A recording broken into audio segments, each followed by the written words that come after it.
আসসালামু আলাইকুম। দলিলের ভুলের কারণে দলিল দাতা আপনাকে বলছে এই দলিলটা সে আপনার কাছে বিক্রয় করে নাই, এই দাগ বিক্রয় করে নাই, খতিয়ান ভুলের জন্য আপনাকে হয়রানি করছে। কি করবেন, কিভাবে এটি সমাধান করবেন? দলিলে যদি কোনো ভুল ভ্রান্তি হয়ে থাকে, যদি দলিল দাতা যদি আপনাকে যদি এই দলিলটি আবার ব্রহ্ম সংশোধনের মাধ্যমে যদি সংশোধন করে দিতে চায় তাহলে তো ভালো কথা। যদি সে এই দলিলটা যদি আপনাকে সংশোধন করে দিতে না চায়, কি করবেন?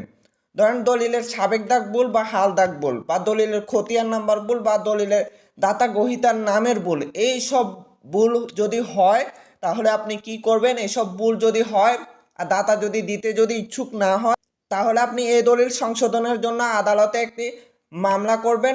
দলিল সংশোধনের জন্য মামলা করে এই দলিলটা সংশোধন হয়ে একটি রায় হবে।